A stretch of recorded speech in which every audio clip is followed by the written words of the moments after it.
Sir अभी आपको झारखंड में, यहाँ तक कि झारखंड के बाहर में भी लोग जानते हैं, वो है कि आप सेकंड स्कूल के संस्थापक हैं।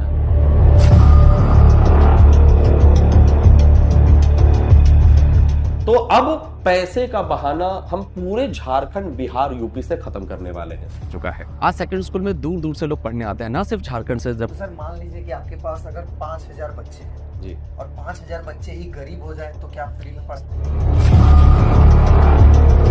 मिशन है, हर बच्चा पढ़ेगा, ये मेरा मिशन थोड़ी होना चाहिए, ये तो गवर्नमेंट का मिशन होना चाहिए। मतलब हम सरकार को तारीफ कर देते, क्रिटिसाइज नहीं करते, आप जी। सरकार से डरते हैं। सर आपको अगर एक पावर दिया जाए तो आप झारखंड में एजुकेशन सिस्टम में क्या बदलाव करेंगे? कोई एक चीज। तो ये जो स्कॉलरशिप वाला प्रॉब्लम है, ये झारखंड में ही है सिर्फ या फिर ऑल ओवर इंडिया?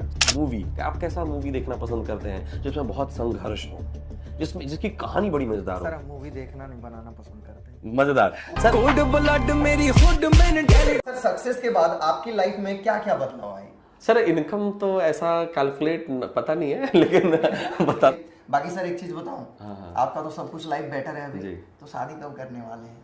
ये मुझको ही दुल्हन बनाऊंगा। नमस्कार दोस्तों, स्वागत है आपका एक और नई पॉडकास्ट में। गाइस आप लोग अलग पांडे सर को तो जानते ही होंगे, जो कि भारत के हमारे जितने भी स्टूडेंट हैं उनके एक टीचर ही नहीं, मोटिवेशन भी है, बहुत बहुत बढ़िया। ज्यादा इंस्पायर भी होते हैं लोग उनसे। लेकिन आज मैं आप लोग को जिन शख्स से मिलाने वाला हूँ वो है हमारे झारखंड के अलग पांडे सर, जिनका की नाम है ऋषिकेश पांडे सर। तो सर जी आप अपना इंट्रो खुद से दीजिए कुछ। बस, मेरा नाम ऋषिकेश पांडे है, हम एक शिक्षक हैं, बच्चों को पढ़ाते हैं और बड़ा मज़ा आता है पढ़ाने में। पहले तो सर आपका बहुत बहुत शुक्रिया कि आप धनबाद से चल के यहाँ आए। इतना जोश, इतना जुनून जब झारखंड के किसी व्यक्ति में देखते हैं ना तो मज़ा आ जाता है। बहुत ही बढ़िया काम कर रहे हैं आप, इनका बाकी पॉडकास्ट भी चेक करिएगा, बहुत ही शानदार काम कर रहे हैं साहब। सर आपने तो हमें थैंक यू बोला, जी, बट जी। एक चीज मैं आपको बताऊं, हाँ हाँ। मेरा ऐसा तो एज बहुत कम है आपके जगह पे, ठीक है? तो मैं एक स्टूडेंट लायक ही हूँ, ठीक है? और जितने भी आपके आपके अंडर में तो बहुत स्टूडेंट है, मतलब हजारों बच्चे अभी आपको एक मोटिवेटर मानते होंगे, प्लस इंस्पायर होते होंगे आपसे। तो मेरा यहाँ पे बैठना ही मेरे लिए एक बहुत बड़ी बात है, नहीं, ये इनका ठीक बड़प्पन है? है। और एक चीज बताएं कि हम जो पॉडकास्ट जर्नी स्टार्ट किए हैं और ऐसे लोगों का अगर ले लिया तो भाई मैं मानता हूं कि हाँ मेरा पॉडकास्ट जर्नी सफल है अब। अरे थैंक यू सो मच। तो सर बहुत बहुत पहले तो थैंक यू एंड जो भी समय देने के लिए। और चलिए आज के इस पॉडकास्ट को करते हैं शुरू, और बहुत ज़्यादा मज़ा आएगा और जानने को भी मिलेगा भाई साहब, क्योंकि अभी आप लोग ऋषिकेश पांडे सर को, आप लोग जितने भी झारखंड के स्टूडेंट हो जानते होंगे, बट जो नहीं जानते आज जानने को मिलेगा। तो दोस्तों पहले तो मैं आप लोग को बताना चाहता हूँ, धनबाद से चल करके डाल्टनगंज आप लोग सर्च करना एक बार लोकेशन, एंड अगर लगे कि हाँ पॉडकास्ट में दम है तो वीडियो को लाइक करना। चलिए अब आगे पहले बढ़ते तो हैं। इस मेहनत के लिए सब्सक्राइब कर दीजिएगा, क्योंकि हमको पता है सर कि धनबाद से डायरेक्ट यहाँ आज तो कोई ट्रेन नहीं होगी। हाँ आप थोड़ा पहले रांची कट ऑफ आए करके होंगे, आए। फिर रांची के बाद फिर आपने बस ली फिर होगी, हाँ फिर आप हाँ यहाँ हाँ। आए होंगे। ओके। बहुत मेहनती हैं। और सर इस एज के जो युवा होते हैं ना, वो जनरली बहुत डिस्ट्रैक्टेड होते हैं, और वो अलग अलग चीज़ों में लिप्त होते हैं। इस एज में इतना सीरियस इंसान बहुत कम होते हैं, उसमें से आप एक हैं, तो भाई सपोर्ट बिना करिए। मेहनत के कुछ मिलता नहीं है, बिल्कुल। ठीक है? तो सर जी आप ये बताइए, आज जो ऋषिकेश पांडे नाम का ब्रांड है, तो इसमें सबसे बड़ा रोल किसका है? स्टूडेंट्स का। अगर आप मेरी जिंदगी से स्टूडेंट को हटा दीजिए ओके। तो हम तो सर 5 साल पहले भी ऋषिकेश पांडे ही थे, कोई नहीं पूछता था। तो मेरे जिंदगी में सबसे बड़ा रोल स्टूडेंट्स का है, इस नाम के पीछे। नाम को brand बाकी तो माता पिता का, गुरुओं का योगदान है। कोई नहीं भुला सकता। तो लेकिन मेरे जिंदगी के हीरो जो हैं बच्चे ही हैं सर। अच्छा सर, आपका लाइफ का सबसे मुश्किल फेज कौन सा था और उससे कैसे निकले आप? सर मेरे लाइफ का सबसे मुश्किल फेज, देखिए हम लोग मिडिल क्लास फैमिली से आते हैं, और ये बता पाना बड़ा मुश्किल होता है हम लोगों के लिए कि कौन सा मुश्किल फेज था, क्योंकि हम लोग तो हर फेज ही मुश्किल हाँ, था हम जिस परिवार से आते हैं, हाँ। मेरे कैमरे के पीछे मेरे अपने घर के व्यक्ति बैठे हुए हैं, हाँ, तो हाँ, हाँ। ये जानते हैं हाँ। हमारा हर टाइम ही बहुत मुश्किल रहा है। लेकिन मेरे लिए जो सबसे मुश्किल फेज हमको याद आता है कि जब मेरे कॉलेज की पढ़ाई छोटी थी, 3rd ईयर में, क्योंकि मैंने सर जोश टॉक में भी ये बात बताया था कि मेरा घर गिरने वाला था, तब परिवार के पास ऑप्शन था कि वो या तो घर बना सकते थे या तो मुझे पढ़ा सकते थे। माता जी का गहना वगैरह पहले ही गिरवी रखा जा चुका था, बिक चुका था, तो हमारे पास कुछ था नहीं, तो पढ़ाई छूट गई। उसके बाद जो संघर्ष शुरू हुआ, घर का सबसे बड़ा बेटा, परिवार पे 8 लाख का कर्ज, और उसके बाद मतलब लोगों को विरासत में संपत्ति मिलती है, हमें माता पिता का आशीर्वाद और कर्ज मिला था उसको और जिम्मेदारी अलग से। जिम्मेदारियां अलग से। सर घर के जो बड़े बेटे होते हैं ना, वो उम्र से पहले जवान हो जाते हैं सर, क्योंकि उनके ऊपर बहुत जिम्मेदारियां होती हैं। तो उसके बाद फिर संघर्ष शुरू हुआ। हमने क्या नहीं किया सर, हमने घर घर जाके मसाले बेचे, टूथपेस्ट बेचा, फिर वहां से काम नहीं चला तो हमने डेयरी फार्म के लिए बैंक में हम 6 महीने दौड़े, तब जाके 3 लाख का लोन मिला। फिर हम लोग डेयरी फार्म खोले, सोचे कि डेयरी अब फार्म वक्त का बदल। लोन मिला 3 हाँ, लाख का, 3 बार बट 3 लाख। आपको एक बार एजुकेशन का लोन नहीं मिला था, ये हम्म। मैंने कहीं सुना। सर नहीं, एजुकेशन का लोन मिला था, मैंने जो स्टॉक में भी ये बात बताया था हाँ हाँ।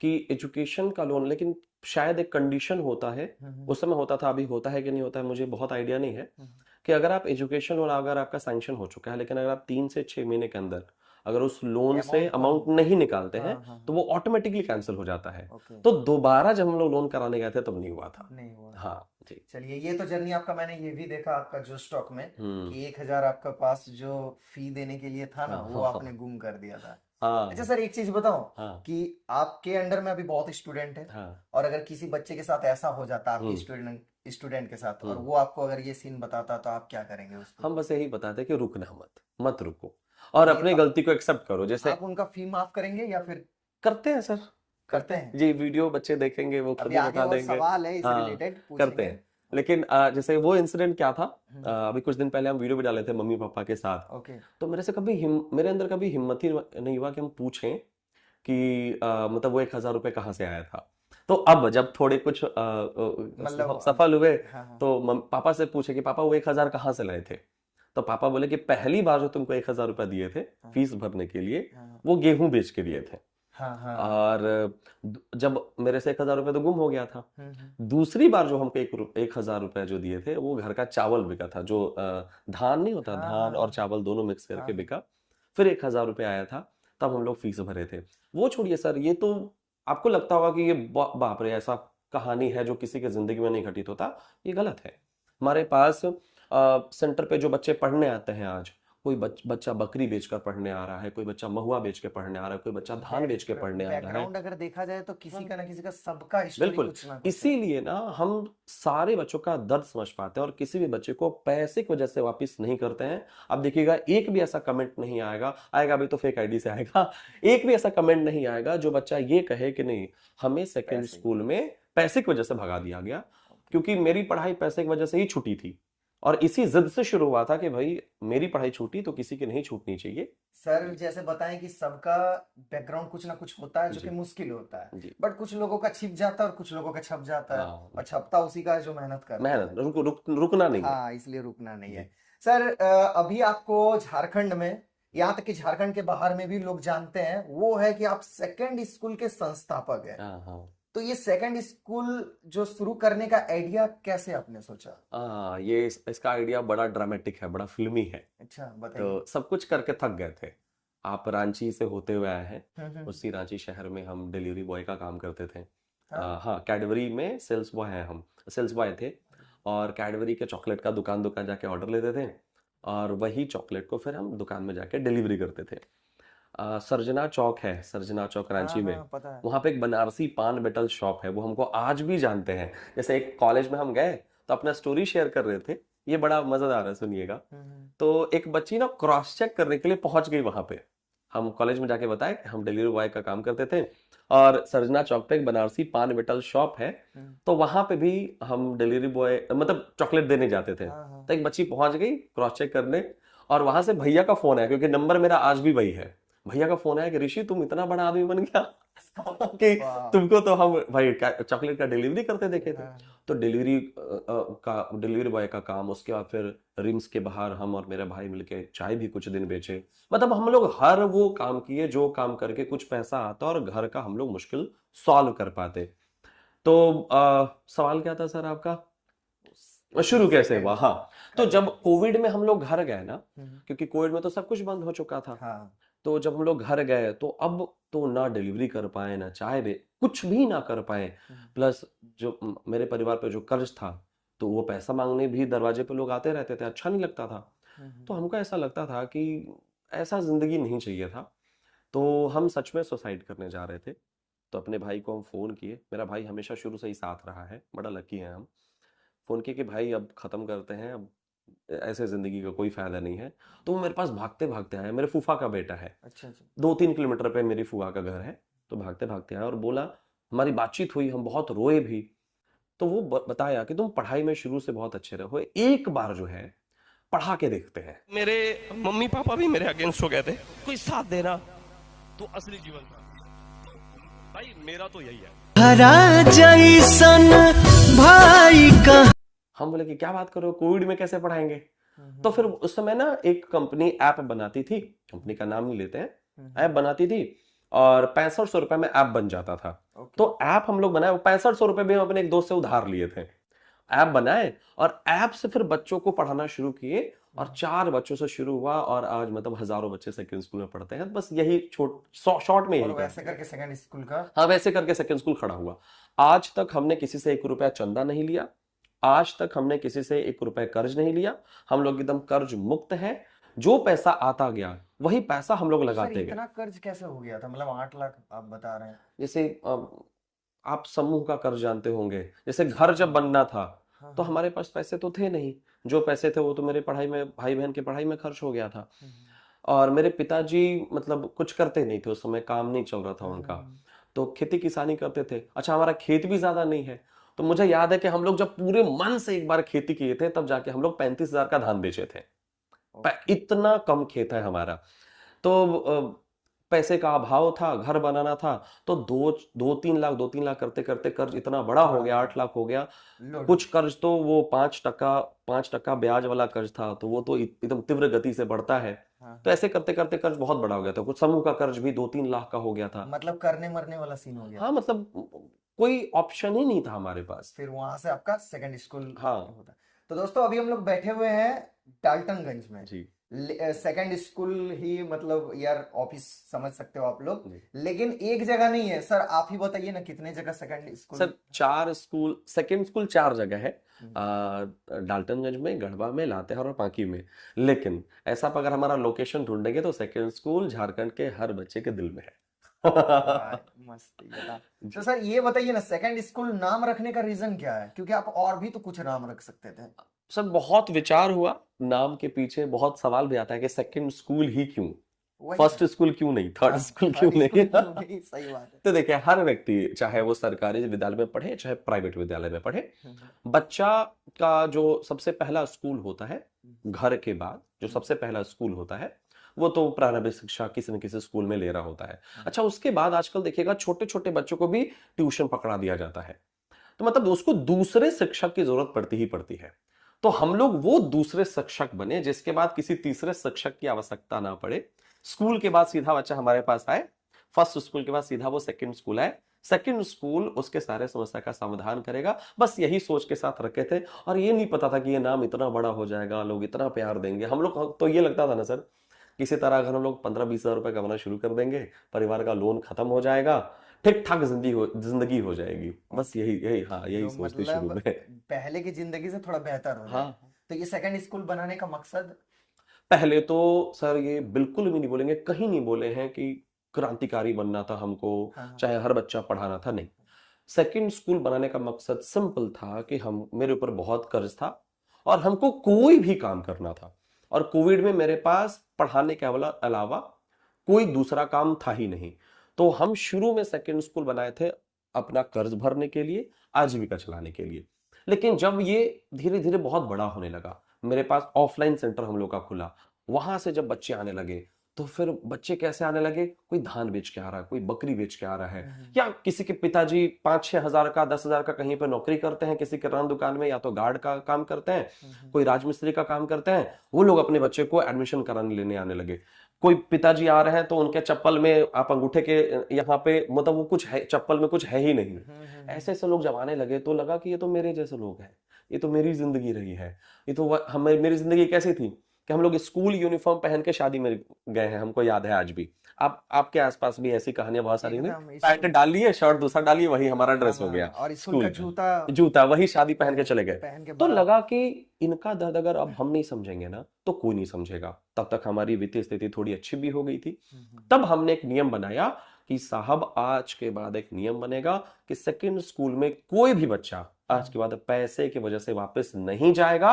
ओके। जब तक पढ़ा पाएंगे पढ़ाएंगे, नहीं पढ़ाएंगे कुछ और काम करेंगे, लेकिन अब हर बच्चा पढ़ेगा। और वहां से ये स्लोगन शुरू हुआ था कि अब हर बच्चा पढ़ेगा। और आज तक सर सेकेंड स्कूल में पैसे की वजह से कोई बच्चा वापस नहीं। तो सर मान लीजिए कि आपके पास अगर 5,000 बच्चे हैं जी और 5,000 बच्चे ही गरीब हो जाए तो क्या आप फ्री में सर, पढ़ाएंगे? कम पैसे में पढ़ाएंगे ना।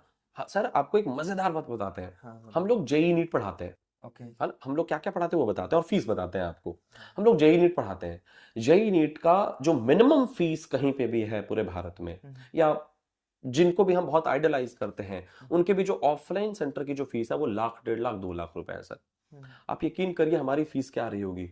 हमारी फीस सर 15,999 थी, अब 5-10 हजार हमने बढ़ाया है। आज भी 1,50,000 के जगह पे हमारी फीस मात्र 24,999 और उसमें हम लोग जेई नीट पढ़ाते हैं।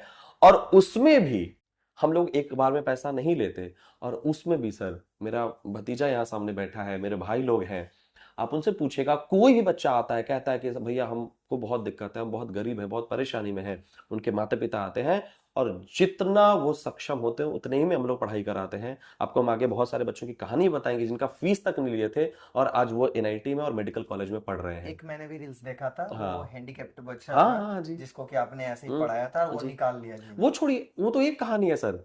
इस बार का जो ऑल इंडिया रैंक हाँ, 687 है, 687 all India rank IIT JEE में, ओके। उस बच्चे का पूरे 2 साल का पढ़ने का खर्च मात्र 6,000 रुपए लगा है।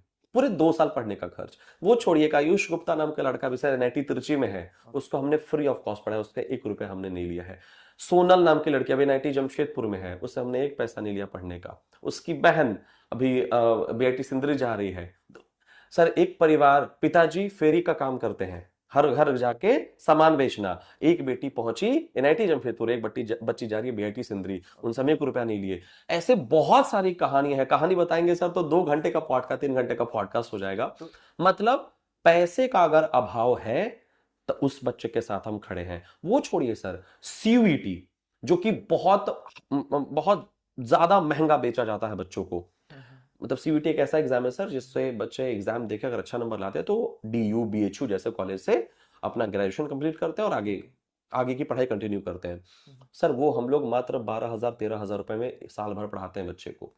14,000 रुपए 15,000 रुपए में साल भर पढ़ाते हैं। अभी मैंने आपका रिसेंटली कोई रील्स देखा जिसमें कि आप बहुत ज्यादा मतलब बाजा डीजे वगैरह के साथ आप भी डांस करते हुए जा रहे हैं, तो ये मतलब आपने क्यों किया? सर देखिए, बहुत लोगों को तो लगता होगा कि दिखावा है। सर दिखाई तो रहे, हम तो दिखाई- एक्सेप्ट कर रहे हैं, दिखा रहे हैं। ओके। जरूरी है, बताता हूँ क्यों। देखिए जब हमने शुरू किया था तो मुझे कहा गया था कि ऐसे बच्चे कुछ नहीं कर पाएंगे। ओके। जैसे यहाँ के जो बच्चे हैं, पहला तो सर यहाँ के बच्चों के लिए ये मान लिया गया है कि ये जिंदगी में कोई बड़ा काम कर ही नहीं सकते। क्यों? क्योंकि ये बाहर नहीं जा पाए। अच्छा, प्लस ये बच्चे उतना पैसा कोचिंग में दे नहीं सकते हैं, तो इनको बड़ा सपना देखने का कोई हक नहीं है। हमको लगा कि नहीं, ये मेरे जैसे लोग हैं, जब हम कर सकते हैं तो ये क्यों नहीं कर सकते हैं। सही बात। सर हम जिद कर ठान लिए कि नहीं, जो होगा अपना पूरा 100% देंगे और पूरे टीम को इकट्ठा करा के 100% दिलाएंगे। सर अब जब रिजल्ट होने लगा, हमने इतने ताने सुने हैं। सर मैं कभी किसी कंट्रोवर्सी का कोई जवाब नहीं देता। जिस दिन रिजल्ट आता है उस दिन डीजे बाजा से जवाब देते रिजल्ट हैं देते और उस दिन दिखाने ही निकलते हैं, मतलब हाँ प्रदर्शन ही कर रहे जवाब नहीं होते देते, हैं। डायरेक्ट रिजल्ट देते हैं। तो सर सुने हैं कि आप कुछ बड़ा करने वाले हैं झारखंड के स्टूडेंट के लिए। पता नहीं सर आपको ये किसने बताया, क्योंकि अभी तक तो हम किसी को ये कहीं नहीं लीक बताया है। किए। हाँ कहीं तो लीक कोई नहीं आपके गया। फ्रेंड ने बताया। अच्छा हाँ, तो जिसे फ्रेंड से चर्चा कर रहे थे हम, अभी हमारे पास 4 सेंटर है, उसमें हजारों बच्चे पढ़ते हैं। ओके। लेकिन आज झारखंड के हर बच्चे का हमें मैसेज आता है, मतलब कि सर हम कैसे पढ़ें, उतना दूर तो हम आ नहीं सकते हैं। अच्छा आएंगे सर तो फीस तो आपका बहुत कम है, लेकिन वहाँ रहने खाने का खर्च इतना ज्यादा है, 5,000 पर मंथ रहने खाने का लग जाएगा। आपका फीस 15,000 है, लेकिन साल भर में हमारा 60,000 खाने का खर्च हो सही जाएगा, बात है। रहने खाने का। तो अभी हम लोग कुछ ऐसा करने जा रहे हैं कि झारखंड का हर बच्चा आपके धनबाद जिले में सबसे आखिरी गांव जो होगा, आखिरी गांव, वहां तक हम लोग पहुंचेंगे और हर बच्चे को पढ़ाएंगे। अभी रिवील नहीं करते हैं, बस ये आह्वान कर रहे हैं यहां से कि कुछ ऐसा करने जा रहे हैं कि आज के 5-6 महीने के अंदर झारखंड का कोई बच्चा ये कह ही नहीं सकता है कि मेरे पास पैसे नहीं है, मेरे पास सुविधा नहीं है, मेरे पास संसाधन नहीं है, हम पढ़ें तो मतलब कैसे बहाने पढ़ें। की वजह से नहीं पढ़ पा रहे, ये कोई नहीं बोल पाएगा। कोई भी नहीं बोल पाएगा। आपके पास सेम अवसर है, आप अगर पढ़ना चाहते हैं तो पढ़ के अपने परिवार की दिशा और दशा बदल के रख दीजिए, वरना बहाने बनाते रहिए। सर वैसे बच्चे जो 1.5-2 लाख रुपए जाकर कोचिंग में दे रहे हैं, पढ़ रहे हैं, वैसे बच्चों की भी कामयाबी की गारंटी थोड़ी है। सारे बच्चे थोड़ी कामयाब होते हैं, वही बच्चा सफल होता है जो वहां पे भी जाके सीरियस है। तो अब पैसे का बहाना हम पूरे झारखंड, बिहार, यूपी से खत्म करने वाले हैं। अच्छा, मतलब झारखंड बिहार यूपी हाँ, तक भी? पूरे खत्म करने वाले हैं। 3 स्टेट से पूरी तरह से कोई बच्चा नहीं कह पाएगा कि मेरे पास पैसा नहीं था और हम पढ़ नहीं पाए। तो मतलब ये चीज ऑनलाइन होने वाला है या फिर ऑफलाइन? ऑनलाइन ही ये पॉसिबल है, ऑफलाइन तो ये पॉसिबल नहीं है। लेकिन हम ऑफलाइन सारे बच्चों से आके मिलेंगे, जरूर वादा करते हैं। चलिए, उम्मीद करते हैं और इंतजार करते हैं जी। क्या होने वाला थोड़ा है। अभी स्वास्थ्य ठीक नहीं है सर, वरना वही से हम शुरू कर देते। तो ये कब लेकिन- तक फिर भी देखने को मिलेगा हमारे? सर ये अगले जुलाई से ही शुरू हो जाएगा। जुलाई से शुरू हो जाएगा और नवंबर में कुछ ऐसा अनाउंस होगा जिसपे आपके कानों को, आपके आंखों को यकीन नहीं होगा। चलिए, इंतजार करते हैं। जी। अच्छा सर, ग्रामीण एरिया में आज भी स्कूल का स्थिति इतना खराब क्यों है? सर अब ये तो बड़ा पॉलिटिकल क्वेश्चन है, लेकिन हम बस इतना बता सकते हैं कि बहुत गलत हो रहा है बच्चों के साथ। सर अभी भी झारखंड में 12,000 विद्यालय ऐसे हैं जहाँ पे सर, सिर्फ एक शिक्षक है। थोड़ा सा रुकना हाँ, चाहेंगे। प्लीज। ये सवाल मैंने इसलिए भी किया ना, हाँ। जैसे कि आपको पॉलिटिकल लगता होगा, बट सर आपके बैकग्राउंड में कुछ नहीं था, हाँ बट फिर भी आपने स्टूडेंट के लिए स्टैंड लिया। जी, बट सरकार के हाथ में तो बहुत कुछ है, बहुत कुछ है। तो वो तो स्टैंड ले ही सकता है। अगर आप एक इंसान हो गए, आपके बैकग्राउंड में कुछ नहीं है, कर सकते हैं, तो सरकार के पास तो बहुत अमाउंट है, वो तो अगर कुछ भी कर सरकार से कोई ये वीडियो देख रहे हैं सकते। हाँ, तो आप मुझे बुलाइए, मैं आपको ऐसा प्रारूप दूंगा, क्योंकि यकीन करिए मैं इतने सरकारी स्कूल में जाके मतलब स्टूडेंट से मिल चुका हूं कि मैं उनके रग रग से वाकिफ हूं कि उनको कहाँ दिक्कत है। ओके। और सरकार चाहे तो इतना बढ़िया काम कर सकती है हम्म, कि जो मिशन है हर बच्चा पढ़ेगा, ये मेरा मिशन थोड़ी होना चाहिए, ये तो गवर्नमेंट का मिशन होना चाहिए, है ना। ये तो सबका मिशन होना चाहिए कि सही बात। कोई भी बच्चा किसी को मिलता है तो उसको प्रेरित करेगा, नहीं पढ़ाई लिखाई सब कुछ है, मिडिल क्लास के पास पढ़ाई के अलावा दूसरा कोई औजार है ही नहीं। भाई पढ़ाई करो, मेहनत करो, किसी चीज में अच्छे हो, मेहनत करो, वहां से निकल जाओगे आप।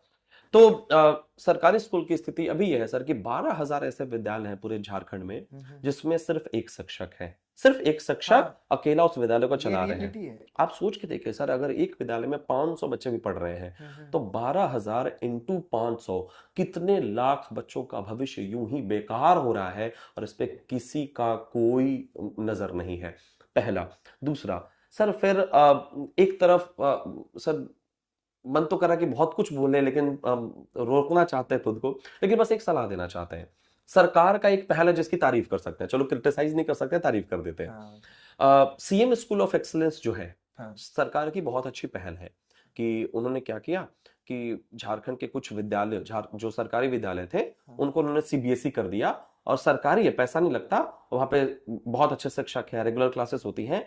ये सरकार का सबसे अच्छा स्टेप था और इसको हजारों विद्यालयों को सीएम स्कूल ऑफ एक्सीलेंस करके और बच्चों के पढ़ाई को दुरुस्त करना चाहिए, क्योंकि ये बच्चे सर यही तो झारखंड के भविष्य हैं। अगर हम इन्हें नहीं पढ़ाएंगे, अगर आपके शरीर का रीढ़ का हड्डी कमजोर हो जाएगा तो शरीर खड़ा कैसे होगा।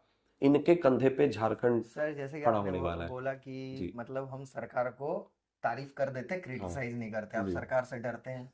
सर हर कोई डरता है सरकार से। क्यों डरते हैं? क्योंकि आप तो सरकार को कुछ गलत नहीं बता रहे, आप आइडिया बता रहे हैं। अगर आपके वजह से सरकार आपसे नाराज हो जाए और आपकी वजह से अगर लाखों करोड़ों बच्चे का जिंदगी सुधर जाए, तो आप क्यों डरेंगे फिर? सर पता नहीं किस बहाने से इंस्टीट्यूट बंद कर दिया जाए, हजारों बच्चे पढ़ रहे हैं, वो फिर ना पढ़ पाए, तो इन सब चीजों में नहीं जाना चाहते अभी फिलहाल। ओके, लेकिन बस यही है कि कैमरे के पीछे बहुत सारी बातें कर सकते हैं, ऑन कैमरा बहुत सारी ओके, बातें हम ओके। नहीं कर सकते, हमारी अपनी बाध्यता होती है। हाँ, हाँ, हाँ, लेकिन सरकार का पहल कुछ बहुत अच्छा है, उसको उनको कंटिन्यू करना चाहिए। दूसरा, सरकार को स्कॉलरशिप टाइम पे रिलीज करना चाहिए जिससे कि हाँ, बच्चे का पढ़ाई बाधित ना हो।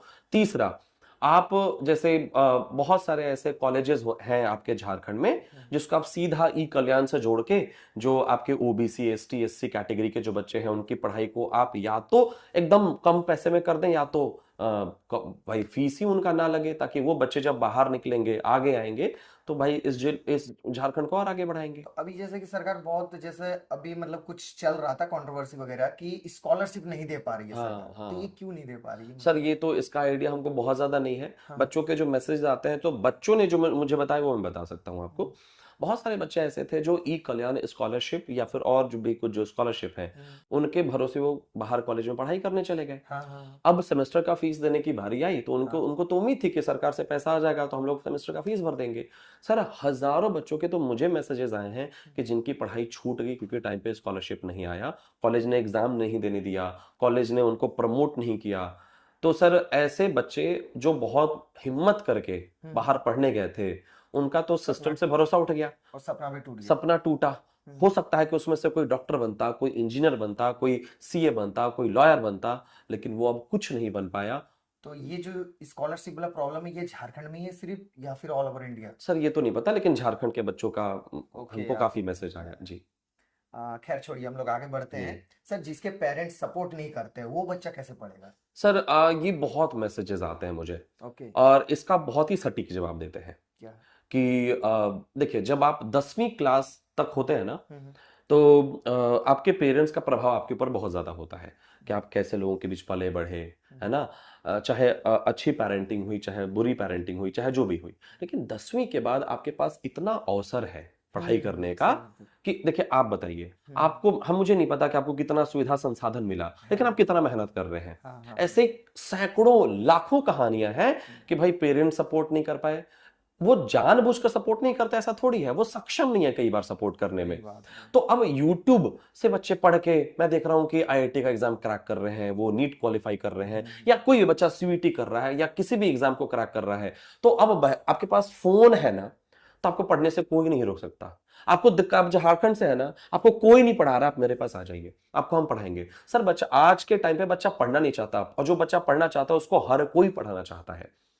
तो अब 10वीं के बाद अगर कोई बच्चा ये बहाना बना रहा है कि नहीं मुझे पेरेंट्स सपोर्ट नहीं कर रहे, ठीक है, आपकी चुनौती अलग होगी और यही तो कहानी बनने वाली है। आप जब कामयाब होंगे तो आप सोचिए ना कि कितने ज्यादा लोगों के लिए आप मोटिवेशन होंगे, इंस्पिरेशन होंगे। तो प्लीज आप बहाने मत बनाइए, आप प्लीज समाधान की तरफ देखिए, आप आशावादी बनिए। निराशा, कोई समस्या आई ना तो अब ये मत सोचिए कि अब जिंदगी में हम आगे नहीं बढ़ पाएंगे, अब ये सोचिए अब कैसे बढ़े, अब कैसे आगे बढ़ा जाए। MS धोनी साहब हमारे स्टेट के हैं, उनको कितनी सुविधाएं मिली थी, बिल्कुल सुविधाएं नहीं मिली थी, लेकिन वो इंसान न सिर्फ क्रिकेटर बने, इंडिया को रिप्रेजेंट किए और आज सबके दिल में बसते हैं, है ना। ये बोला जाता है ना कि आप कदम चलाओ रास्ता खुद ब खुद बनता हाँ, रोको मत कदम, निराश मत हो जाओ, रुको मत। आनंद सर एक बात कहा करते थे, सर सुपर 30 के जो संस्थापक थे, कि बुझी हुई समा फिर से जल सकती है। समा मतलब दीपक, बुझी हुई समा फिर से जल सकती है, भयंकर से भयंकर तूफान से कश्ती निकल सकती है। निराश ना हो, हताश ना हो मेरे दोस्त, हिम्मत रख, मेहनत कर, तेरी भी तकदीर एक दिन बदल सकती है। तो हिम्मत रखना पड़ेगा, मेहनत करना पड़ेगा और रुकना नहीं होगा, लगे रहना होगा, तब जाके किस्मत बदलेगी, और बदलती है, सही बात। बदलती है सर जी। वो तो हम लोग का लाइफ में है, जी। ये मानते हैं, बताएंगे सर कभी पर्सनली। Please please. ठीक है सर, नेक्स्ट ये सवाल है, जैसे कि बहुत बच्चे एग्जाम देते हैं हाँ हाँ और ये सवाल इसलिए भी मैं पूछ रहा हूँ क्योंकि आपको देखने वाले लाखों बच्चे हैं, हाँ हाँ और अभी हो सके कि आपके मुंह से अगर वो जवाब दिया जाए तो कुछ बच्चे वहीं बच जाएंगे। जी। जैसे कि कुछ बच्चों के रिजल्ट के बाद खराब आ जाता है तो वो बहुत गलत कदम उठाते हैं। तो क्या मार्क्स जो होता है, नंबर, वो सक्सेस डिसाइड करती है? सर ऐसे बहुत सारे बच्चे हैं जो परीक्षा में असफल हुए या कई बार रिश्तों में जब असफल हुए तो उनको ऐसा लगता है कि जिंदगी खत्म हो गई। इसके दो कारण है सर। पहला कारण यह है कि जब वो किसी परीक्षा में असफल होते हैं तो उनको ऐसा लगता है कि उनको जिंदगी में जो करना था वो कर नहीं पाएंगे। तो पूरी जिंदगी एक ऐसे काम को करते हुए काटना बड़ा मुश्किल है जिसमें उनका मन नहीं है। जब कोई बच्चा डॉक्टर बनना चाहता था, वो नहीं बन पाया, तब उसको वो काम करना पड़ेगा जो जिसमें शायद उसका मन ना लगे। दूसरा, जब वो किसी रिश्ते में असफल होते हैं तो उनको ऐसा लगता है कि अब पूरी जिंदगी ऐसे इंसान के साथ काटना बड़ा मुश्किल हो जाएगा जिससे दिल नहीं मिला, जिससे मन नहीं मिला। तो जब रिश्ता में इंसान असफल होता है और किसी परीक्षा में इंसान असफल होता है तो उसको ऐसा लगता है कि जिंदगी खत्म हो गई। लेकिन जब भी कुछ ऐसा हो तो 1 मिनट रुकिए और भगवान पे भरोसा रखिए, क्योंकि भगवान की प्लानिंग बहुत अलग होती है सर, बहुत अलग। वो अगर आपका एक दरवाजा बंद करते हैं ना तो 10 दरवाजे खोलते हैं, लेकिन वो 10 दरवाजा देखने के लिए आपको कदम बढ़ाना पड़ेगा। सर हम IIT करके इंजीनियर बनना चाहते थे, नहीं बन पाए, शिक्षक बन गए, दाल रोटी चल रहा है। सर वैसे ही अलख पांडे सर, आप इतने बच्चे, अगर आप इंजीनियर बन जाते तो हमको लगता है कि हजारों बच्चे फिर इंजीनियर नहीं बन पाते। सर भगवान की प्लानिंग होती है सर। अलख पांडे सर को बहुत बच्चे इंस्पिरेशन मानते हैं, मानना भी चाहिए, क्या गजब के पर्सनालिटी हैं। लेकिन आप ये देखिए, वो पढ़ाई अपनी कंप्लीट नहीं कर पाए, इतने लाखों करोड़ों बच्चों को पढ़ा रहे हैं सर। बहुत सारे शिक्षक जो कि आईएएस नहीं बन पाए, अब आज बहुत सारे आईएएस को पढ़ा रहे हैं, निकाल रहे हैं। तो असफलता टेम्पररी है।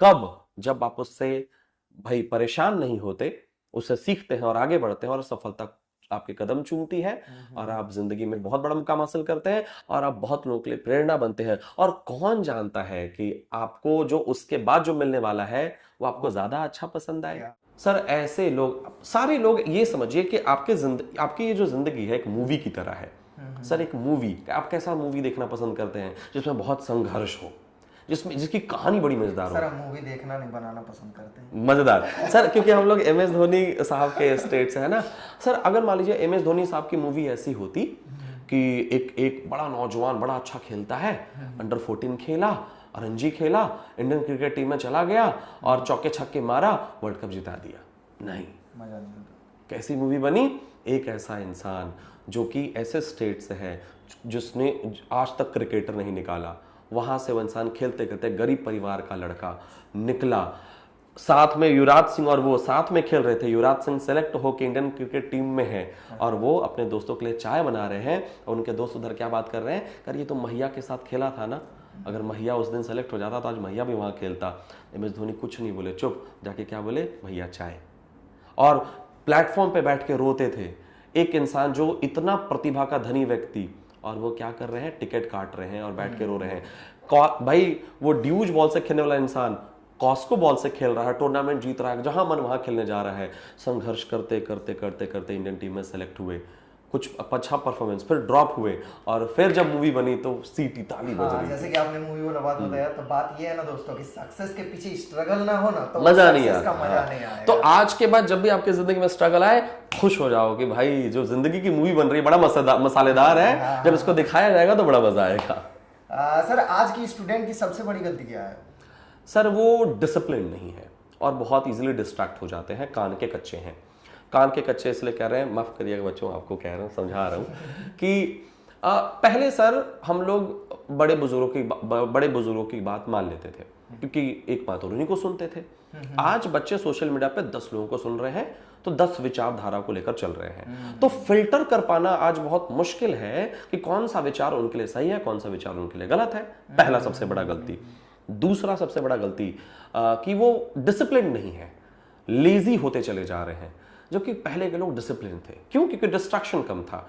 टाइम पे सोना, टाइम पे उठना, अपने दैनिक दिनचर्या को भाई फॉलो करना, ये थोड़ा कमी है आजकल के बच्चों में। जैसे कि सर आपने बोला कि फोन मिल गया है, हाँ, तो डिस्ट्रैक्ट हो जा रहे हैं। वैसे ही तो मतलब आज के टाइम पे लोग बहुत जल्दी मोटिवेट भी हो जाते हैं, हाँ, बहुत जल्दी टूट भी जाते हैं। हाँ, तो कहीं ना कहीं सोशल मीडिया का हाथ है। तो सोशल मीडिया स्टूडेंट के लिए फायदेमंद है या फिर नुकसान? सर दोनों है, क्योंकि कोई चीज पूरी तरह से गलत नहीं होता, कोई चीज पूरी तरह से सही नहीं होता। हर चीज ग्रे है सर, मध्यम मार्ग। गौतम बुद्ध कहते थे ना कुछ सही है ना कुछ गलत है, सब बीच की स्थिति है। तो सर देखिए ना, कान के कच्चे मैंने क्यों बोला था आपको? जैसे मुझे लेके किसी ने कोई रूमर फैला दिया अगर, और उस वीडियो पे अगर 1 मिलियन व्यूज हैं तो 10,000 गालियां हैं, है ना। मतलब आज कोई फैक्ट चेक नहीं कर रहा, बस कोई चीज सुना उन्होंने, बस उसके बहाव में वो बह जाते हैं। क्यों? क्योंकि अपनी कोई विचारधारा नहीं है। क्यों अपनी विचारधारा नहीं है? क्योंकि 10 लोगों को सुन रहे हैं। तो मेरे कहने का मतलब ये है कि कोई बच्चा अगर इंस्टाग्राम ही चला रहा है, उसको अगर आईआईटीएन बनना है, तो जितने आईआईटी है ना सबको फॉलो करिए, जितने आईआईटी के शिक्षक हैं सबको फॉलो करिए। मतलब अब उसी चीज से सब कुछ, मोटिवेशन का पेज फॉलो कर लीजिए, उसी चीज से संबंधित आप कंटेंट को कंज्यूम करिए, ताकि वो आपके सपने को और मजबूत करेगा, है ना। इस बीच अगर कोई ऐसा रील आ जाए, पढ़ लिख के क्या फायदा है, कुछ भी नहीं होता, देखो वो भी नहीं पढ़े थे, वो भी नहीं पढ़े थे, तो बच्चा जो कि पढ़ाई लिखाई को लेकर समर्पित था, एक और ख्याल उसके दिमाग में आ गया कि नहीं, पढ़ लिख के अब कोई फायदा नहीं है। तो मैं बस ये कह रहा हूं कि आप बहुत जल्दी इन्फ्लुएंस मत होइए किसी से। आपका एक जो सपना है, जो आपने इतने सालों से देख रखा है, उसके लिए मेहनत करिए, उसको हासिल करिए। डिस्ट्रैक्ट मत होइए, फोकस्ड रहिए। आजकल का क्राउड डिस्ट्रैक्टेड क्राउड है, और मैं अपने सारे बच्चों को सारे स्टूडेंट को ये कहना चाहता हूं कि प्लीज अपनी एक पुख्ता विचारधारा बनाइए, उसको फॉलो करिए और आगे बढ़िए। कान के कच्चे मत बनिए। किसी चीज पे सोशल मीडिया के जमाने में तब तक यकीन मत करिए जब तक कि आप खुद उस पर रिसर्च ना कर ले। सर, आपको अगर एक पावर दिया जाए तो आप झारखंड में एजुकेशन सिस्टम में क्या बदलाव करेंगे? कोई एक चीज। सर बड़ा ही मजेदार सवाल है। जो सीएम स्कूल ऑफ एक्सीलेंस वाला जो आइडिया है ना, हम कम से कम हर जिले में हम कम से कम 100 सीएम स्कूल ऑफ एक्सीलेंस खोलना चाहते हैं। हर जिले में 24 जिला है ना, तो 2400 सीएम स्कूल ऑफ एक्सीलेंस खोलते। और ऐसे सारे बच्चे जो पढ़ना चाहते हैं लेकिन कभी टीचर नहीं आ रहे हैं क्लासरूम में, कभी रेगुलर क्लास नहीं हो रहा, लेकिन उनका टैलेंट उनकी गलियों में क्या कर रहा है, दम तोड़ दे रहा है, ऐसे सारे बच्चों को पढ़ाना चाहते हैं। जो बच्चा पढ़ने लिखने में बहुत अच्छा था उसको आगे का अवसर भाई बहुत अच्छे से हम देते, ताकि उसको जो आगे करना है वो कर पाए। स्कॉलरशिप वाले चीज को थोड़ा स्ट्रांग बनाते सर, क्योंकि स्कॉलरशिप रीढ़ की हड्डी है आजकल गरीब जो जितने भी बच्चे हैं। स्कॉलरशिप टाइम पे ही डिलीवर होता तो ज्यादा बढ़िया था। तो मेरे पास अगर एजुकेशन में अगर मौका आता तो हम ये मेक श्योर करते कि हर बच्चा पढ़ पाए। मतलब अगर हर बच्चा नहीं पढ़ पाएगा तो ये जिला ये राज्य कभी आगे नहीं बढ़ पाएगा। इतनी सुविधा संसाधन हमारे पास है। आप सोचिए सर, बड़ा बुरा स्थिति है, इतना बड़ा राज्य लेकिन मात्र 96,000 साइंस के स्टूडेंट हमारे पास, मात्र 96,000 साइंस के स्टूडेंट। सर आपने अगर हम भी झारखंड से बिलोंग करते हैं जी। तो ये तो हमारा बोलना थोड़ा सा हक बनता है, जी। चाहे ये वीडियो कहीं भी चल जी जाए। जी बहुत जगह ये चीज फैला है ना कि मैया सम्मान योजना जो दे रहा है हाँ। इसकी वजह से कहीं ना कहीं स्कॉलरशिप रुका है। आपको क्या लगता है? मैं तो बड़ा इस पे जाना ही नहीं चाहता, पॉलिटिकल चीज है, लेकिन अगर आप मैया समान योजना दे सकते हैं तो आप स्कॉलरशिप भी दीजिए। दे सकते हैं। हाँ, और अगर आप नहीं दे सकते तो आप कुछ मत दीजिए। आप सीधा मना कर दीजिए कि मैं कुछ नहीं दे सकता, अपना अपना देख लो। छोड़िए, सरकार को छोड़ते हैं। जी नहीं, किसी को उम्मीद देके आपने स्कॉलरशिप के रूप में उम्मीद दिया, लेकिन उन बच्चों की जो पढ़ाई छूट गई, अब तो उनका सिस्टम से भरोसा उठ गया। हाँ, तो वो अपने राज्य के प्रति आपके प्रति कितना समर्पित रहेंगे? नहीं रहेंगे। वो राज्य के लिए कुछ नहीं करना चाहेंगे। सर दुनिया न्यूटन थर्ड लॉ पे काम करती है। झारखंड मुझे कुछ दे रहा है तो मैं झारखंड को कुछ दे रहा हूँ। आप मुझसे प्यार से बात करेंगे, मैं आपसे प्यार से बात करूंगा, वरना मैं बात ही नहीं करना चाहूंगा। तो आपने बच्चों को उम्मीद दी, बच्चों को आपसे उम्मीद थी, वो पढ़ने चले गए, उनकी पढ़ाई छूट गई, सिस्टम पे से भरोसा उठ गया उनका। आप उनको उम्मीद ही मत दीजिए। अगर आप मैया समान योजना दे रहे हैं, आप स्कॉलरशिप भी टाइम पे दीजिए। आप एक और चीज sir, Ranchi university, sir Jharkhand की राजधानी रांची यूनिवर्सिटी है, और वहां पे जो ग्रेजुएशन का जो सेशन है 2 साल 3 साल लेट है। आप सोच के देखिए, जो ग्रेजुएशन 3 साल में खत्म हो जाना चाहिए था, वो ग्रेजुएशन 7 साल 8 साल में खत्म होगा, तो बच्चों का भविष्य तो आप यूं ही बर्बाद कर दिए। पहला चीज, आप जिस धरती पे बैठे हैं अभी, यहाँ पे एक नीलांबर पीतांबर यूनिवर्सिटी है। आप जाके स्थिति देखिए, 3 साल का ग्रेजुएशन 6-7 साल में कंप्लीट हो रहा है। अब ये बच्चे जिंदगी में क्या करेंगे? इनका तो बहुत सारे चीजों का एज ही निकल जा रहा है, तो ये तैयारी करके भी क्या करेंगे? बच्चा प्लान कैसे बनाता है सर कि भाई हम 12वीं पढ़ लिए, अब 3 साल का ग्रेजुएशन है, 3 साल में हम आर्ट्स ले लेते हैं, और या फिर कॉमर्स ले लेते हैं, या साइंस ले लेते हैं, और साथ ही साथ यूपीएससी का, बैंकिंग का, रेलवे का, एसएससी का तैयारी करेंगे। उसकी तैयारी पूरी है लेकिन ग्रेजुएशन कंप्लीट नहीं है, उस बच्चे का इंटरेस्ट लूज हो गया। तो आप तो बच्चे के भविष्य के साथ खेल रहे हैं। आप अपनी यूनिवर्सिटीज को ठीक नहीं रख पा रहे हैं, आपके स्कूल्स में शिक्षक नहीं है, शिक्षक की बहाली नहीं आ रही है। शिक्षक की बहाली तो कम से कम टाइम पे आनी चाहिए। अब देख लीजिए जेटेट की बहाली कब आई थी। एक और चीज है सर, पेपर हुआ, मान लो कोई बहाली निकली भी, पेपर हुआ, बच्चा एग्जाम हॉल में जा रहा है, एग्जाम देकर लौट रहा है, वो घर भी नहीं पहुंच रहा है, उसके मोबाइल में एक नोटिफिकेशन आ रहा है कि पेपर लीक हो गया है। अब ऐसे सिस्टम से भरोसा उठता है। तो ये सब अगर हम लोग ठीक कर ले झारखंड में, तो झारखंड की युवा में बहुत ताकत है सर।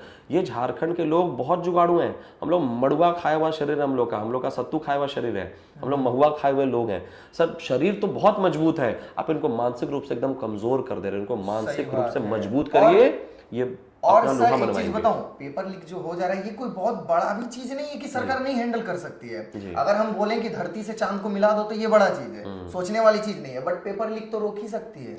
ये क्या बड़ा चीज है? नहीं, जितने भी बच्चे देख रहे हैं जो ग्रेजुएशन में है, भाई मेरी पूरी संवेदना आपके साथ। फिलहाल हमको लगता है कि एक्शन चल रहा है इस पे, पेपर लीक पे अभी तो बहुत लोग पकड़ा पेपर लीक पे ना सर, लेकिन कोई बात ही नहीं कर रहा। मुझे लगता है कि सब डरे हुए हैं कि कौन बोले कि भाई ग्रेजुएशन टाइम पे कराइए। आप 5 साल में इलेक्शन टाइम पे हो जा रहा है, लेकिन 3 साल में ग्रेजुएशन नहीं हो पाएगा। ये एकदम गलत है। मतलब इसमें सुधार करने की आवश्यकता है, वरना इलेक्शन भी आप 5-7 साल लेट करिए। आप अगर सब कुछ लेट कर रहे हैं तो इलेक्शन भी लेट करिए, लेकिन इलेक्शन टाइम पे होगा, लेकिन ग्रेजुएशन टाइम पे नहीं होगा। हम तो ऐसे राज्य में रह रहे हैं। सर अभी आपके अंडर में कितने स्टूडेंट हैं? सर 5 से 6 हज़ार बच्चे पढ़ते हैं। 5 से 6 हाँ, हजार, offline। चारों चारों सेंटर मिला के। और उनमें से कुछ परसेंट मिडिल क्लास भी बिलोंग करते होंगे? सर 95% बच्चे सरकारी स्कूल से पढ़े हुए बैकग्राउंड के बच्चे हमारे उनके पास लिए हैं। आप क्या हेल्प करते हैं? सर हम लोग वित्तीय मदद करते हैं उनको, उनकी फीस कम करते हैं। वो छोड़िए सर, आपके प्लेटफॉर्म से डेटा शेयर कर रहे हैं, कोई भी आके फैक्ट चेक कर ले हमारे पास कि अगर 5,000 बच्चे मेरे पास पढ़ रहे हैं, उसमें से 2,000 बच्चे या तो ना कि बार बार फीस में पढ़ रहे हैं या तो फ्री में पढ़ रहे हैं, कोई आके चेक कर ले, हम तो सब कुछ दिखाने को तैयार है। अच्छा, ज्यादातर जो कामयाब बच्चे हमारे पास हैं उनका तो कभी फीस ही नहीं लगा हमारे पास पढ़ने के लिए। हमारे बच्चे नीचे कमेंट करेंगे अगर ये वीडियो तो इससे देखेंगे। आपको क्या लगता है, गर्व लगता है? सर बड़ा अच्छा लगता है, गर्व लगता है, जो लगता है। क्योंकि सर एक टाइम आपके पास ऐसा था कि 1,000 रुपए आपको गुम करने के बाद 7 दिन सोए नहीं होंगे शायद। जी, जी। कि भाई पापा ने दिया 1,000, और सर समझ सकते हैं कि आपके पास वो आखिरी उम्मीद ही और वो भी खत्म हो जाए। हाँ। तो कैसा सीन बना होगा, मतलब सच बताऊं तो एक्सपीरियंस है, इसलिए मतलब जो सोच पाएंगे ना। मेरे पास जो बच्चे आते हैं सर, उनको हम भाई बहन से कम नहीं मानते हैं, और अपने भाई को कोई नाकामयाब होता नहीं देखना चाहेगा। मैं तो नहीं देखना चाहूँगा। मुझे बड़ा अच्छा लगता है, गर्व मुझे उनके लिए होता है कि वो कर गए। अब आप बताइए ना सर, एक झाड़ू पोछा करने वाला का बेटा, एक राजमिस्त्री का बेटा, एक फेरी वाले के बेटी, जिसके पिताजी नहीं है उसकी बेटी, मतलब अगर NIT चला जाए, गवर्नमेंट मेडिकल कॉलेज चला जाए, तो सर वो तो अपना भविष्य बदल दिया ना, वो तो अपने परिवार की दिशा दशा बदल दिया। तो शायद यही देने के लिए ऊपर वाला आपको तैयार किया होगा। पर सर ये तो अगर गरीबी से तैयार नहीं करता तो क्या पता आप भी गरीब का दुख नहीं समझ पाते। हाँ, कह सकते हैं, है ना? तो इसलिए सिचुएशन कभी कभी इंसान मतलब जो है ऊपर वाला क्रिएट कर देता है। सरकारी स्कूल की क्वालिटी इंप्रूव करने के लिए क्या करना चाहिए? सर वही एक स्थिति है, वही एक समाधान है।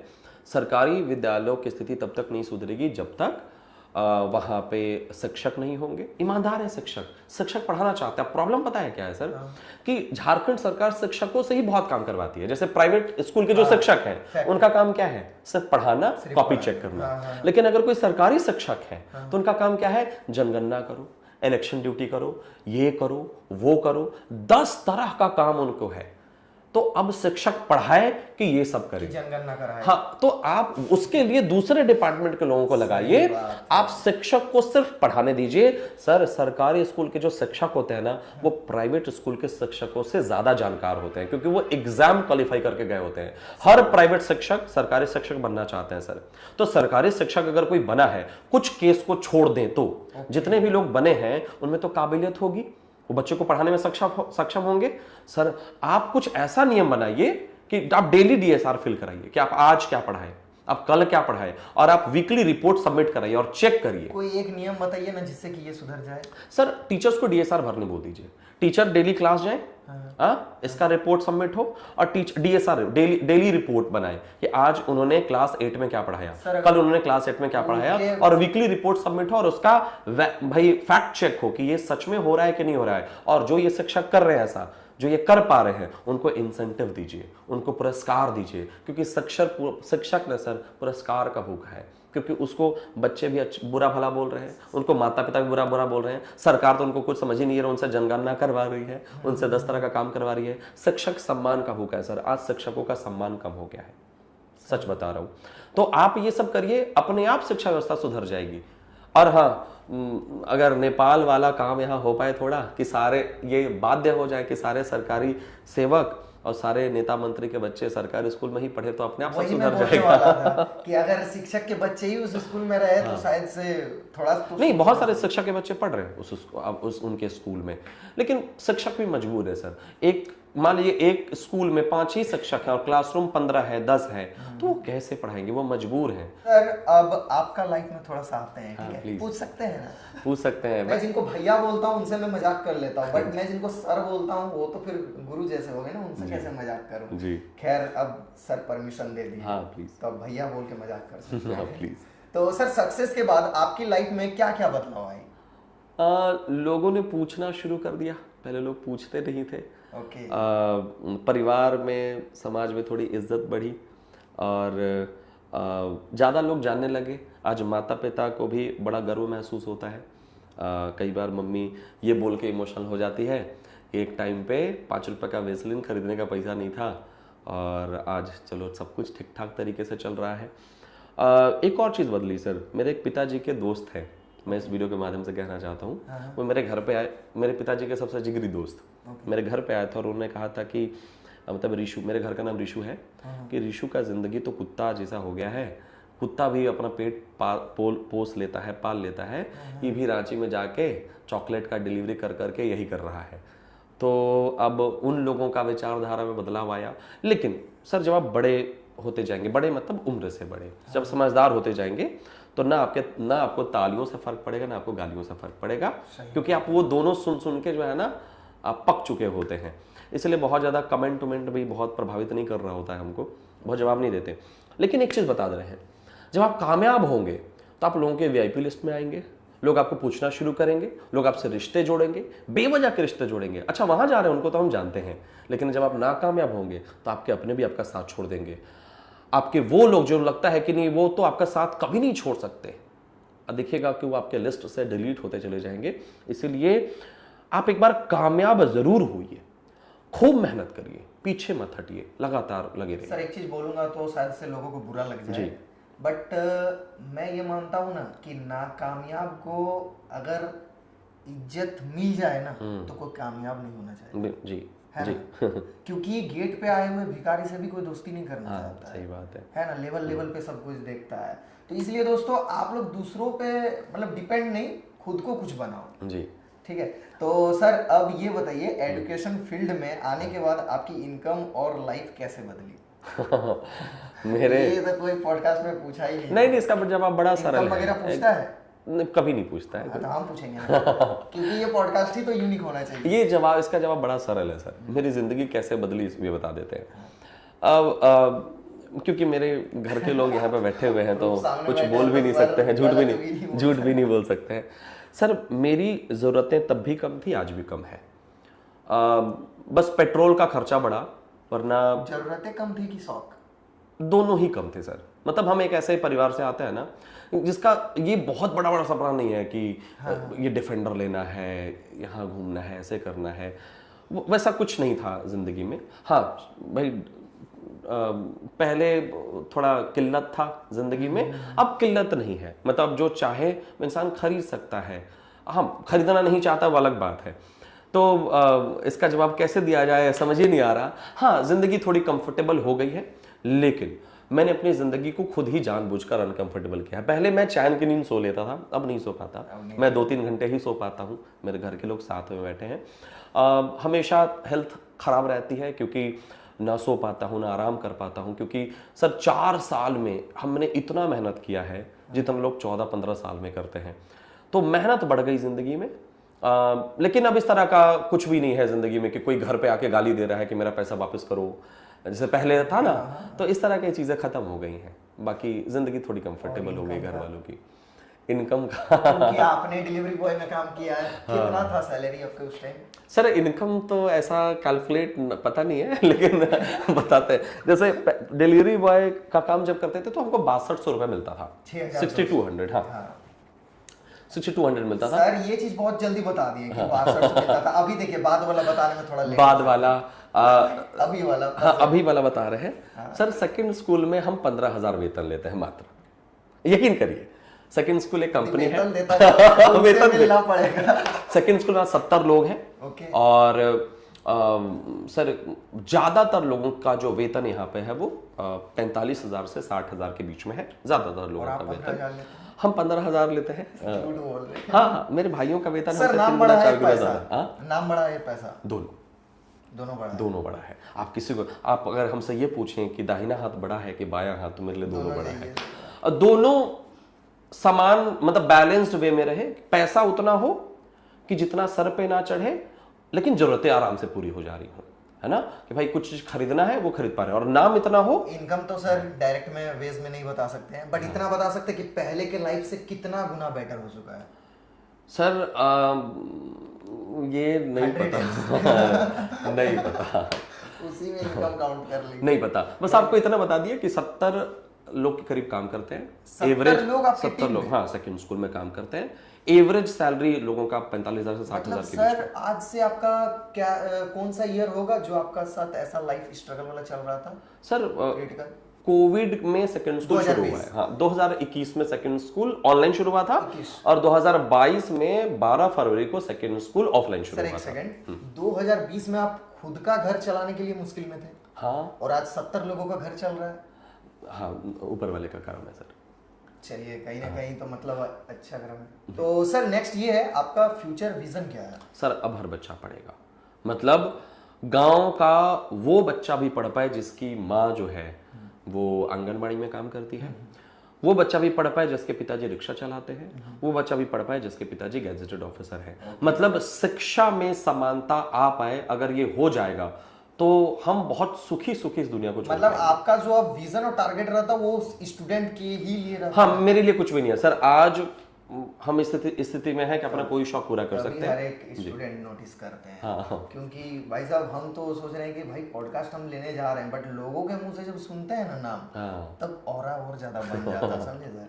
तो सर एक चीज बताइए, कुछ स्टूडेंट के पेरेंट हाँ। आज भी सोशल मीडिया को खराब मानते हैं, हाँ। जबकि लाखों बच्चों का जिंदगी चेंज कर दिया सोशल हाँ, मीडिया। हाँ। तो आप क्या कहना चाहेंगे? सर मतलब कुछ भी खराब नहीं है, अगर आपके बच्चे संयमित रूप से कोई भी चीज यूज कर आप करने दीजिए। जैसे बहुत सारे पेरेंट्स ऐसे हैं सॉरी जो अपने बच्चों को फोन नहीं देना चाहते, दीजिए, एकदम दीजिए। आप टेक्नोलॉजी से दूर नहीं रख सकते हैं। आज आप 2026 में जी रहे हैं, लोग चांद पे जाने के, मंगल ग्रह पे जाने की बातें कर रहे हैं। तो किसी चीज की अति बुरी है, आप एक रूटीन बना दीजिए, डिसिप्लिन वे में यूज कराइए। फोन देना चाहिए, सोशल मीडिया बुरा नहीं है, बहुत चीजें हम सीख पाते हैं। जैसे ये सोशल मीडिया के माध्यम से अगर इस तरह का वीडियो आपका बच्चा देखेगा तो कितना कुछ सीखेगा। ऐसे सैकड़ों वीडियो पड़े हुए हैं यूट्यूब पे। और एक चीज बता देता हूँ कि सर आपके वजह से लाखों लोग हो सके, मुझे व्यूज का कोई ये नहीं रहता है, बट जितने भी लोग के पास जाएगा ये वीडियो नॉलेजेबल होगा। तो कुछ मैं थोड़ा सा देना चाहता हूँ यहाँ पर ज्ञान, कि सबसे बड़ा चीज होता है कि सोशल मीडिया मत दीजिए, पढ़ाई मत दीजिए, संस्कार दीजिए। क्योंकि अगर आपके बच्चे के अंदर संस्कार है ना तो वो बार में बैठ के भी अच्छा कर्म कर देगा, और अगर संस्कार नहीं है तो मंदिर में बैठ के भी गलत कर्म करेगा। तो इसलिए बाकी सर एक चीज बताऊं, आपका तो सब कुछ लाइफ बेटर है अभी, तो शादी कब करने वाले हैं? ये पता पार्ट टू पक्का? हाँ, पार्ट 2 में। भाई अगर 1 लाख व्यूज क्रॉस किया तो शादी वाला रील्स बना के भी जाएंगे, बट जाएंगे। अच्छा, एक चीज और है, बताइए। हम घर के सबसे बड़े बेटे हैं, मेरे नीचे एक भाई है और मेरी बहन है, दोनों की शादी हो चुकी है, दोनों की शादी, और हम सबसे बड़े, हम शादी क्योंकि मेरा गोल अलग है पार्ट 2 जिंदगी में डायरेक्ट शादी का फिर पॉडकास्ट बनाएंगे क्या? पता नहीं, शायद आपको उसी में इनवाइट करें। तो चलिए फिर मिलते हैं दोस्तों नेक्स्ट वीडियो। और हाँ, उम्मीद करता हूँ कि आज का ये वीडियो अच्छा लगा होगा। सारे गार्जियन से रिक्वेस्ट है कि आप कुछ भी करिए, अपने बच्चों को पढ़ाइए, प्लीज पढ़ाइए।